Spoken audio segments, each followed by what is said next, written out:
If you become hopeless, then there's nothing to work towards. There's nothing that motivates you to get out of bed. So I maintain hope because even in the worst moments of humanity, we've come out on the other side of it, right? So in those terrible moments, if everybody lost hope, there would be no other side of it. So it's our job to kind of hold steady with hope. Hello, and thank you for joining me for the 5th season of ShiftMakers. I'm your host, Marianne Schnall, a writer and journalist. Over the course of my 2-decade career, I've enjoyed the incredible honor of interviewing a variety of remarkable changemakers, and it is my pleasure to share some of these insights from the past and present with you for this podcast. Welcome to ShiftMakers.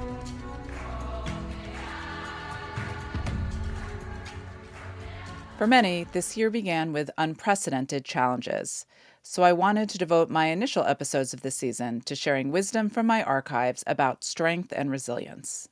After the last national election, many of us, including myself, found ourselves feeling defeated, not just politically, but also spiritually and emotionally, after such a hopeful campaign.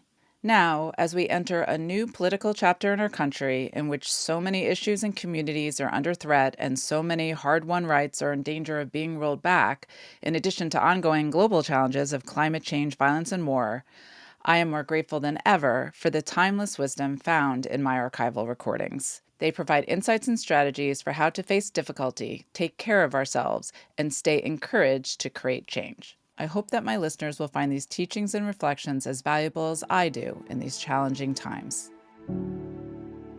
I'm happy to announce that some of my new interviews, along with some of my archival recordings, will include video this season as well. To begin this 2-part episode, I wanted to start with some insights on how crises and setbacks can play a part in our personal and collective growth, and how that can lead to some of our greatest transformations. First, Buddhist teacher and Zen priest Roshi Joan Halifax. I think that many of the women who have opened up their lives to greater capacity have done so really through crisis, suffering, and hitting the wall. And, realizing, wait a minute, this other MO doesn't seem to work that well. Activist and performing artist V, formerly known as Eve Ensler. It's important to feel disturbed. Being disturbed shows you that things are not in alignment. Things are not going correctly. One of the advantages of being an artist and not being an academic is that our work is about getting lost and being lost and opening portals and exposing paradox and contradictions and breaking down binaries, essentially making a home in the mess. And speaking of making a home in the mess, next, I wanted to share some insights on how, instead of resisting pain and hard times, we can recognize them as opportunities to learn and grow. First, author and founder of the Omega Institute, Elizabeth Lesser, with some insights from her time as a midwife. What we mostly do in painful times in life, admit it, life is a lot of painful times, is we tighten up against it. No, I don't want it. No. It shouldn't happen to me. And I would watch women in labor. The more you tighten against the pain, the more you're keeping the uterus tight and the cervix tight and the baby can't come out. That metaphor of childbirth has served me so deeply that relaxing into life, how can I break open? Like not try to skirt around it, not pretend it isn't happening, not to put on a strong face, but to really feel it fully, and to pray to grow from it. You have a choice. A really hard time comes to you personally or collectively as a human family. You can either break down and become bitter and close up, or you can say, well, what have you come to teach me? I know we learn through difficulty. I've heard this is true, but it seems to be one of the real flaws in whomever designed us humans. Like, we fight change, even though change is what happens. Next, poet and author Dr. Maya Angelou. You see, we may encounter many defeats, but we must not be defeated. It may even be necessary to encounter the defeat so that we can know who we are. so that we can see, oh, I did have that happen to me. And I rose. I did get knocked down flat in front of the whole world. And I rose. I didn't run away. I rose right where I had been knocked down. That I had the incredible gall to stand up. That's how you get to know who you are. Actress, director, and writer Amy Poehler. The sooner you realize that everything changes, that the things that happen to you are not you, and that everything will be different all the time, that you have such little control over the next wave, then you'll just kind of stay in the moment, find your gravity and be open to what's coming rather than, just don't turn your back on the wave. I mean, it's coming no matter what. You can't hide, can't hide from it.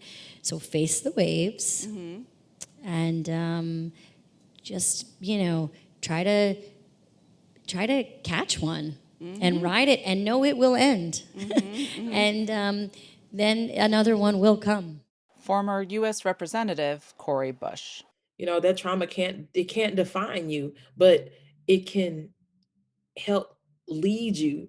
Remembering that can help lead you. And that's one thing, I talk about all the time is this constant place of weeping.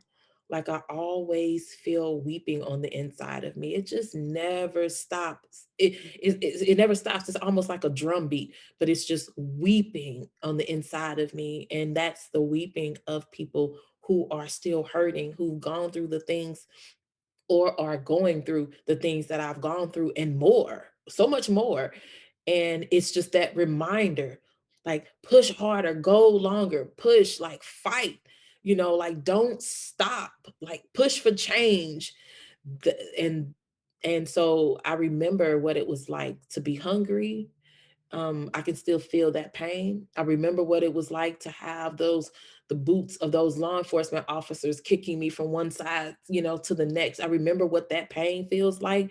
I just remember so much that it helps me to, it has me laser focused on the mission to help others. Actress and activist Jane Fonda. Most of us are wounded. I would wager that every single person here carries wounds. And it's through those wounds that we can blossom. And don't give up that effort to learn from your wounds and your scars. Understand that the events and the people that gave you those wounds, it had nothing to do with you. It had nothing to do with you. It was their problem. And probably they had wounds. And, it's like all we can do is try to take it from here and learn and grow from it. We can't undo the wounds. They're there, and we just let them teach us and let the wounds make us better people. And some additional insights from V from an interview I did with her in 2023. Don't be afraid of pain. Move towards the pain. Don't deny the pain, because the pain is a doorway. Stop thinking of yourself as a person who can't handle it. We can all handle it, right? What we can't handle is resisting it, because eventually it turns against us and it becomes sickness and it becomes disease and it becomes mental illness. I think there's a way that emotions, when they are directed, become action. And I think often those who have very intense emotions end up being the people who bring about the most powerful actions. People who are raging, people who are upset, people who are outraged, people who are passionate, people who are sorrowful, who feel grief. That is what motivates them to create something. Because to just live in those feelings is intolerable. Stop making people feel bad about being sensitive, about feeling, there's no such thing as feeling too much. It's just a bunch of nonsense. And the more we feel, the more we know. Yeah. The more we open ourselves to each other, the more we are able to have compassion for each other and empathy for each other. And the less we feel, the less empathy we have. Next, I want to share some insights on how one can use a historical perspective when seeking hope or encouragement to persevere through difficult times. Again, Elizabeth Lesser. There's also the historical perspective, which really helps me because it helps me see, first of all, this is not the first time that we've been reckoning with every single one of the subjects I mentioned: pandemics, conflict between nations, racial reckonings, gender reckonings. Our ancestors and forebears have gone before us. We stand on their shoulders. We owe it to them. We owe it to the next generation. Backlash is always the sister of progress. Like, don't ever think, oh, we did that. Me Too happened. Yeah, it's all over. No, check out what happened with Me Too. An enormous uprising against it. And that seems to be the way humanity evolves, big swings into change, and then big, like, no, too far, too fast, too much, and then swinging, but there's always some traction. So I like to remember this is not the worst time. It's not the best time. We've gotten through other ones. We'll get through this one. Sometimes these horrible times are the labor pains of amazing transformations and next evolutionary leaps. Mm-hmm. So that helps me. That is one way I cope, to realize this is our time. Like, who do we think we are? This is all supposed to be like easy sailing. That is not the story of human history. Next, activist and author Brittany Packnett Cunningham. I do feel hopeful in this moment. I feel hopeful, honestly, because I look to ancestors who remained hopeful in the face of odds more insurmountable than the ones we face now, and challenges more impossible than the ones we have now. I think of Harriet Tubman and Fannie Lou Hamer and Dolores Huerta, who is still going strong, Margaret Bush Wilson from St. Louis, and Julia Davis, and so many people who did far more with far less than we have now, and not only continued to keep their hands to the plow, but actually got things done. When I look at what they accomplished, I believe that we are capable of anything. Again, Cori Bush. Our trauma is part of our history. It's something that can't be unwritten, but we can also use it to one, help somebody else, but we can use it to bring to true change to whatever it is that harmed us. Mm-hmm. If those that understand the harm the deepest are not the ones at the table to make the change, then the change won't happen. Activist and author Gloria Steinem. And lately I've been seeing history in much more realistic layers, because I've come to realize that the ancient cultures, the original cultures, which account for 95% of human time on Earth, mm-hmm. were gender balanced and were balanced with nature. And these, so if it happened before, it can happen again. Mm-hmm. That the Native American cultures were probably the inspiration for the suffragist movement, for instance. So one of the most devastating arguments is, well, this is human nature, it's always been this way, so it always will. To understand that for 95% of human history it was different is very helpful to me in believing that it can be different in the future. Additionally, I wanted to share some wisdom about the importance of self-care, self-reflection, and finding stillness in challenging times, because if we don't nurture our own well-being, we won't have the energy and capacity to keep working towards change. First, some words from Elizabeth Lesser. I call it innervism because there's activism. Mm-hmm. But we know as activists, we can become so burned out. And I use a quote from the philosopher Nietzsche, who said, "Be careful when fighting monsters, you don't become one."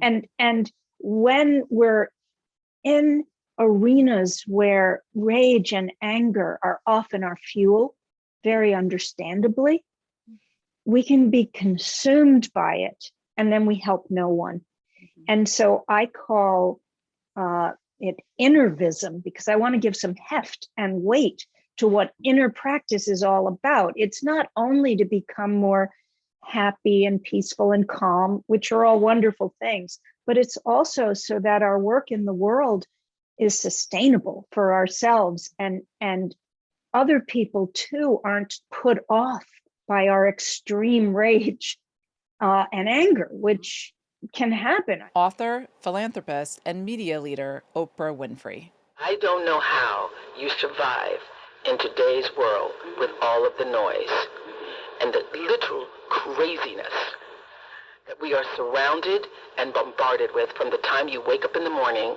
It's coming through on the radio, it's on your phones, your smartphone.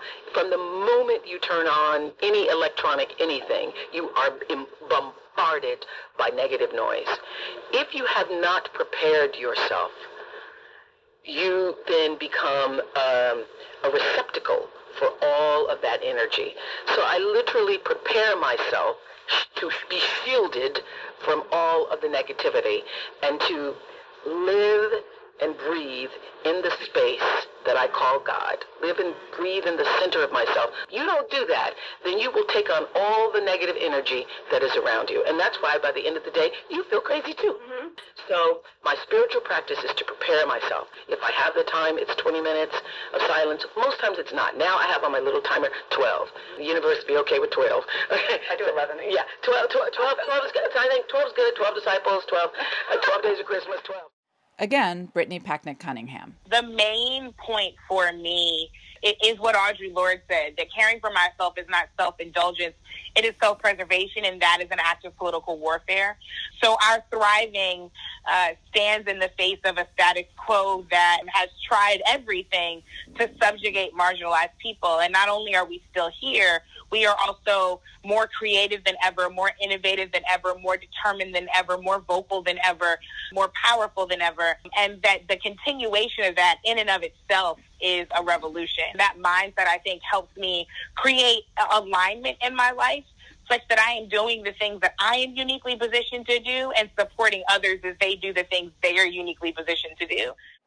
Author, entrepreneur, and CEO of Thrive Global, Arianna Huffington. We are much more productive, effective, happy, healthy, joyful when we prioritize our own well-being. And that starts with sleep, which is foundational, times to recharge, even if it's 60 seconds during the day, movement, nutrition, gratitude, giving back, all these elements need to be brought in. Everybody, as every spiritual tradition and every philosopher agrees, everybody has a center of peace, wisdom, and strength in them. It's almost like our birthright. And nobody lives there all the time. But we all have the power in us to course correct quickly and move back to that center. And let me give you an example. Stress is unavoidable. Cumulative stress is avoidable. And all we need to do is take these 60-second breaks whenever we're stressed, between Zooms, between meetings. So everything benefits our health, our productivity. We just need to get into the habit of ending this delusion that in order to be successful, in order to be amazing, we need to be always on. Actress Sally Field. It is the great Camus line, and I'm paraphrasing it just a tiny bit, and this is what I feel like, and who knows what it is. He said, even in the midst of winter, I find within me an invincible summer. I am a big believer that an unexamined life is not worth living. First place is to go in, to really examine what your own process is. And then you will find within you what it is you desperately, if you don't already know, or even if you do, it will help you own yourself better. You will find the strength that is just there. There is your invincible summer. It isn't always outside of you. It isn't always somebody else that's going to help you feel seen and teach you the strength of your voice. In most cases, it's going to come from within. Again, Jane Fonda. So I schedule time with friends. I schedule time to meditate, and I schedule time to do some kind of working out, even if that just means walking. I mean, it's not just walking. Walking is really great. But discipline is liberation. That's Martha Graham. So, you know, when you're disciplined and you can make sure that the things that are important to your psyche, to your life, to your well-being, that those things actually happen, liberates you, and it's wonderful. But it took me a long time to understand that. To close, I wanted to include some thoughts on the power of hope itself to find resilience in difficult times. Author and speaker Luvvie Ajayi Jones. If you become hopeless, then there's nothing to work towards. There's nothing that motivates you to get out of bed. So I maintain hope because even in the worst moments of humanity, we've come out on the other side of it, right? So in those terrible moments, if everybody lost hope, there would be no other side of it. So it's our job to kind of hold steady with hope and keep working with the belief that you can put some of the fire out. Activist and author Stacey Abrams. Hope is hard. It is painful. It requires patience, and it is erratic in its delivery. But it is the most sustainable source of change and improvement possible. And so I hold to two ideas. The first is hope, and the second is fight. Hope has to be real and true, but it needs help, and that means we have to fight for what we want. I think with those twin obligations, the painful power of hope and the remarkable, sustainable nature of fighting, we can get things done. Kenyan social and environmental activist Wangari Maathai. It's also very important to remain optimistic and to see a silver lining in everything you do, because no matter how sometimes things look difficult and look like there is no hope, there is always a small glimmering silver lining that is in everything. And I always look for that and hang on that. Before I know, another day comes and it's dawn. Activist, author, and law professor Anita Hill. Now I'm going to leave you with this. It's a quote from, and it's in the book, it's Polly Murray's quote, "Hope is a song in a weary throat." The question that I ask myself when I read that line, which I love, is do you focus on the song part or the weary throat? Even though you have a weary throat, you still have a song. And so I don't focus on the weary throat part. I still have a song. And lastly, a little pep talk from V. And I just want to remind us all that patriarchy is a story, okay? That's all it is. We are here to write a new one. And we need all of us to write that story together, because it's not going to be written top down. It's going to be written collectively. Every voice is important in writing the story, and every vision. And the last thing I'm going to say is imagination, because that is the pathway to the other world, and trusting it and envisioning it and dreaming it, because when we could dream it, we can go there. Please join us for our next episode, where we'll continue our conversation about finding strength and resilience in difficult times. We will explore the importance of empathy, creating community to bolster activism, and how small actions can lead to greater change. Thank you for listening, and I hope you'll join us again. Story producer A. Kirsten, research assistant Angela Joshi, visual design by Kyle Hollingsworth, editorial assistant Alexandria Walters. To learn more about Marianne Schnall, please visit marianneschnall.com.